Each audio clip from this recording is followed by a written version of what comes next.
Railway वित्त Shyam YouTube channel पर आप सभी लोगों का स्वागत है। आज के इस वीडियो के माध्यम से मैं आप सभी लोगों के लिए रेलवे ग्रुप डी भर्ती परीक्षा 2025 के लिए जीके जीएस के अति महत्वपूर्ण 40 प्रश्नों का एक और प्रैक्टिस सेट लेकर के आया हूँ, जो आपके एग्जाम के लिए बहुत ही ज़्यादा महत्वपूर्ण है। और इस बार रेलवे ग्रुप डी का पेपर पैटर्न चेंज होने वाला है।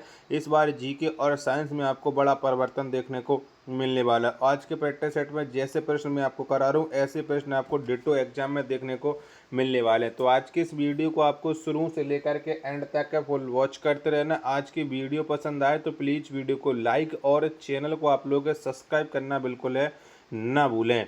तो चलिएगा फिर शुरू करते हैं बिना कोई टाइम वेस्ट करे। तो पहला प्रश्न आ जाता है कि रानीगंज कोयला खान भारत के किस राज्य में स्थित है। तो बताओ कहाँ पर स्थित है ये रानीगंज कोयला खान। पहले प्रश्न का राइट आंसर आपको देना है। तो ये पश्चिम बंगाल में स्थित हो जाती है। एक का सी ऑप्शन देने वालों का राइट आंसर हो जाएगा।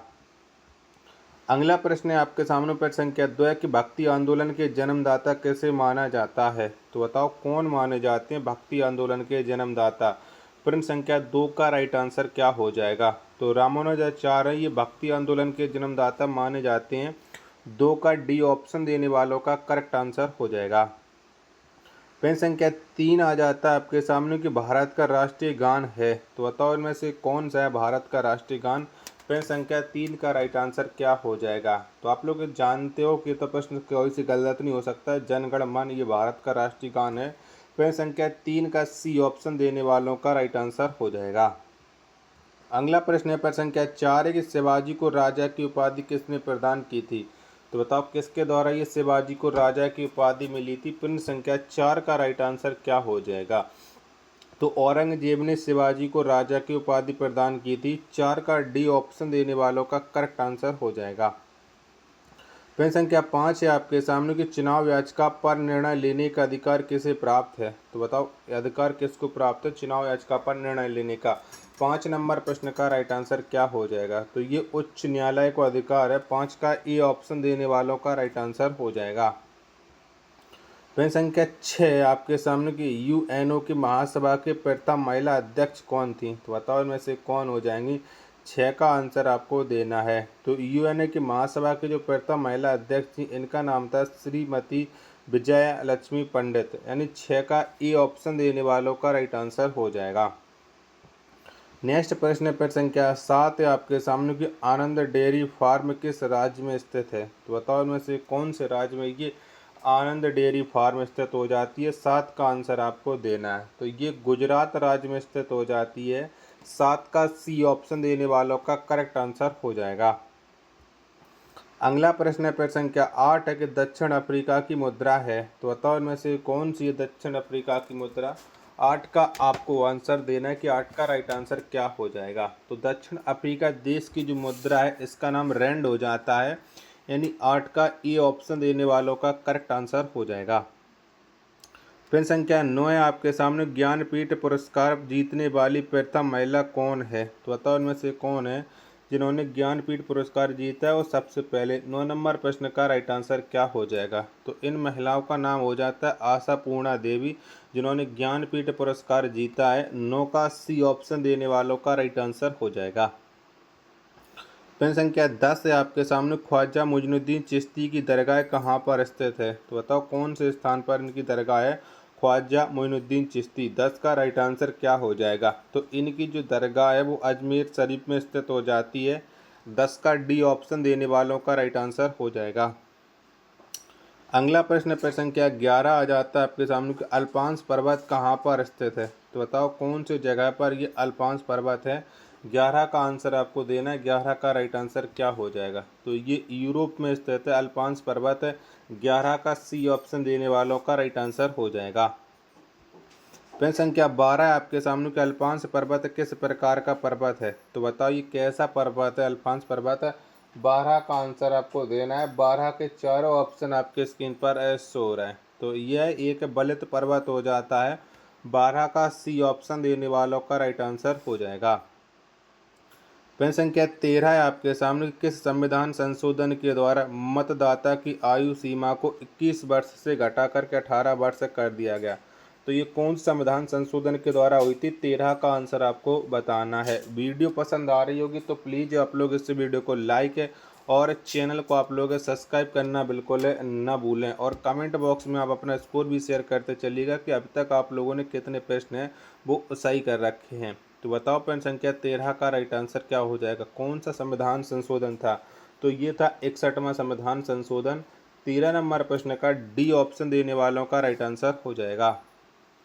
प्रश्न संख्या 14 आपके सामने कि भारत का राष्ट्रीय पशु कौन है? तो बताओ इनमें से कौन सा हो जाएगा भारत का राष्ट्रीय पशु?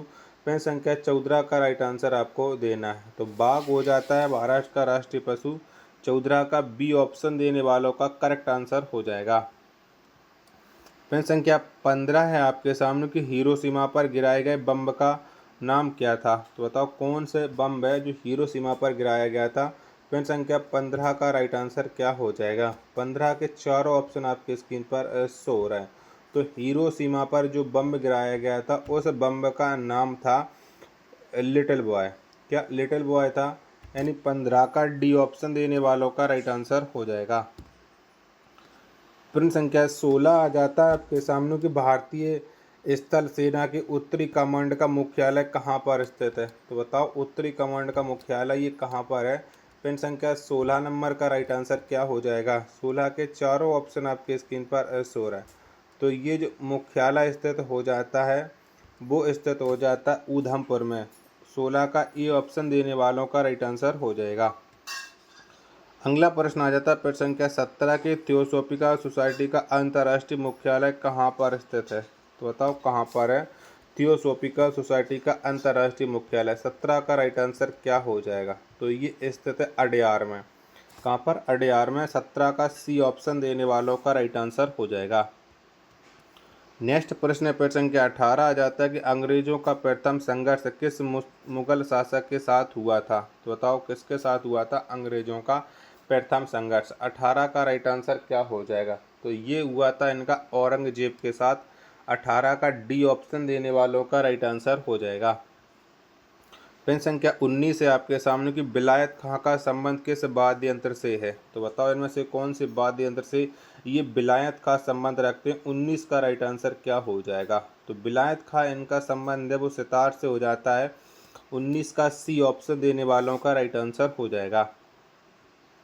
प्रश्न संख्या 20 आ जाता है कि सिंधु घाटी सभ्यता की सबसे प्रमुख बंदरगाह कौन है था? तो बताओ इनमें से कौन हो जाता है सिंधु घाटी सभ्यता का सबसे प्रमुख बंदरगाह? 20 का राइट आंसर क्या हो जाएगा? तो ये हो जाता है लोथल। 20 का डी ऑप्शन देने वालों का करेक्ट आंसर हो जाएगा। प्रश्न संख्या 21 आ जाता है कि शिव कुमार शर्मा का संबंध किस वाद्य यंत्र से है? तो बताओ इनमें से कौन से वाद्य यंत्र से शिव कुमार शर्मा संबंध रखते हैं? 21 का आंसर आपको देना है। तो इनका जो संबंध हो जाता है वो संतूर से हो जाता है शिव कुमार शर्मा का। 21 का ए ऑप्शन देने वालों का राइट आंसर हो जाएगा। प्रश्न संख्या 22 है आपके सामने कि सिद्धार्थ किस महान व्यक्ति के बचपन का नाम है? तो बताओ ये किसका बचपन का नाम है? सिद्धार्थ। 22 का आंसर आपको देना है। तो ये गौतम बुद्ध के बचपन का नाम हो जाता है सिद्धार्थ। 22 का सी ऑप्शन देने वालों का राइट आंसर हो जाएगा। प्रश्न संख्या 23 है आपके सामने कि संथाल विद्रोह के प्रमुख नेता कौन थे? तो बताओ इनमें से कौन हो जाएंगे संथाल विद्रोह के प्रमुख नेता? 23 नंबर प्रश्न का राइट आंसर आपको देना है। तो ये हो जाते हैं सिंधु एवं कन्हू, संथाल विद्रोह के प्रमुख नेता। 23 का ए ऑप्शन देने वालों का राइट आंसर हो जाएगा। नेक्स्ट प्रश्न है प्रश्न संख्या 24 है कि पंडित हरिप्रसाद चौरसिया का संबंध किस वाद्य यंत्र से है? तो बताओ इनमें से कौन से वाद्य यंत्र से पंडित हरिप्रसाद चौरसिया संबंध रखते हैं? 24 का राइट आंसर क्या हो जाएगा? तो इनका संबंध हो जाता है बांसुरी से। 24 का सी ऑप्शन देने वालों का राइट आंसर हो जाएगा। अगला प्रश्न है प्रश्न संख्या 25 है कि शेयर बाजार का नियंत्रण किसके द्वारा किया जाता है? तो बताओ इनमें से किसके द्वारा नियंत्रण होता है शेयर बाजार का? 25 का राइट आंसर क्या हो जाएगा? तो ये नियंत्रण होता है सेबी के द्वारा शेयर बाजार का। 25 का बी ऑप्शन देने वालों का राइट आंसर हो जाएगा। 26 नंबर का प्रश्न है आपके सामने कि हल चलाने के निशान हड़प्पा सभ्यता के किस स्थल से प्राप्त हुए हैं? तो बताओ कहाँ से प्राप्त हुए हैं हल चलाने के निशान, वो भी हड़प्पा सभ्यता में? 26 का राइट आंसर क्या हो जाएगा? तो ये निशान मिले थे कालीबंगन से। 26 का डी ऑप्शन देने वालों का राइट आंसर हो जाएगा। आशा और उम्मीद करता हूँ आप सभी लोगों को ये वीडियो ज़रूर पसंद आ रही होगी। तो प्लीज़ आप लोग इस वीडियो को लाइक और चैनल को आप लोग सब्सक्राइब करना बिल्कुल ना भूलें। अगला प्रश्न है प्रश्न संख्या 27 है कि बीमा क्षेत्र का विनियमन कौन करता है। तो बताओ किसके द्वारा किया जाता है बीमा क्षेत्र का विनियमन। 27 का राइट आंसर क्या हो जाएगा। तो ये इरडा करता है। 27 का ई ऑप्शन देने वालों का राइट आंसर हो जाएगा। अगला प्रश्न है प्रश्न संख्या 28 है कि पंचायत और नगर पालिका का चुनाव कौन करवाता है। तो बताओ किसके द्वारा होता है पंचायत और नगर पालिका का चुनाव। 28 का राइट आंसर क्या हो जाएगा। 28 के चारों ऑप्शन आपके स्क्रीन पर शो हो रहा है। तो ये राज्य चुनाव आयोग के द्वारा होता है। 28 का डी ऑप्शन देने वालों का राइट आंसर हो जाएगा। प्रश्न संख्या 29 है आपके सामने कि भारत सरकार का प्रथम विधि अधिकारी कौन होता है। तो बताओ कौन होता है। 29 का आंसर आपको देना है। तो भारत सरकार का जो प्रथम विधि अधिकारी है ये भारत का महान्यायवादी होता है। यानी 29 का बी ऑप्शन देने वालों का राइट आंसर हो जाएगा। प्रश्न संख्या 30 है आपके सामने कि गॉड इज ग्रेटेस्ट किस देश की राष्ट्रीय गान है। तो बताओ ये कौन से देश का राष्ट्रीय गान हो जाएगा। गॉड इज ग्रेटेस्ट 30 का आंसर आपको देना है। तो ये हो जाएगा अफगानिस्तान का।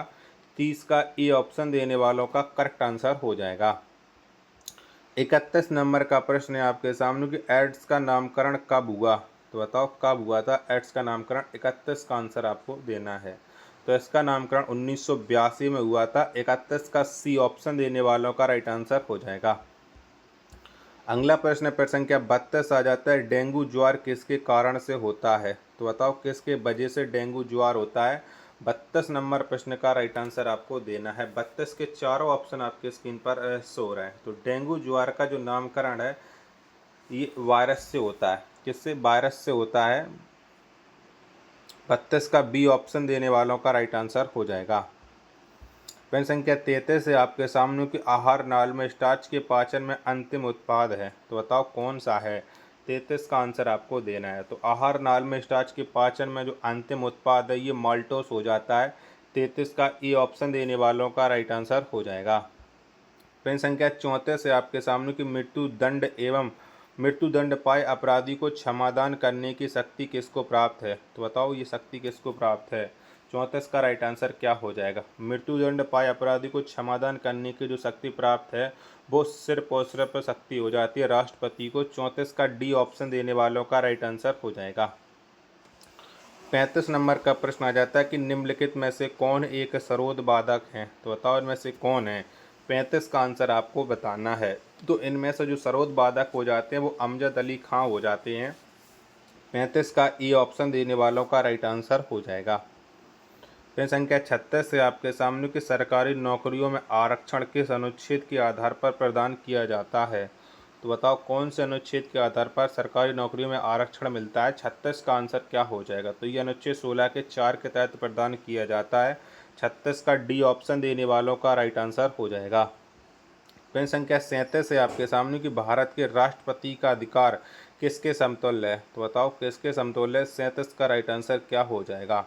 तो भारत के राष्ट्रपति का जो अधिकार है वो इंग्लैंड के शासनाध्यक्ष के समतुल्य हो जाता है। 37 का सी ऑप्शन देने वालों का राइट आंसर हो जाएगा। प्रश्न संख्या 38 है आपके सामने कुनैन औषधि का प्रयोग किस बीमारी के लिए किया जाता है। तो बताओ इनमें से कौन सी बीमारी में प्रयोग करते हैं कुनैन औषधि का। 38 का राइट आंसर क्या हो जाएगा। तो ये करते हैं मलेरिया में। 38 का ए ऑप्शन देने वालों का राइट आंसर हो जाएगा। प्रश्न संख्या 39 है आपके सामने कि चाय पेड़ के किस भाग से प्राप्त होता है। तो बताओ कौन से भाग से प्राप्त होता है चाय। तो चाय पेड़ के पत्तियों से प्राप्त होता है। 39 का डी ऑप्शन देने वालों का राइट आंसर हो जाएगा। आशा और उम्मीद करता हूँ आप सभी लोगों को ये वीडियो पसंद आई होगी। तो प्लीज़ आप लोग इस वीडियो को लाइक और चैनल को आप लोग सब्सक्राइब करना बिल्कुल है ना भूलें। मिलते हैं एक और नेक्स्ट वीडियो के साथ। तब तक के लिए धन्यवाद। जय हिंद।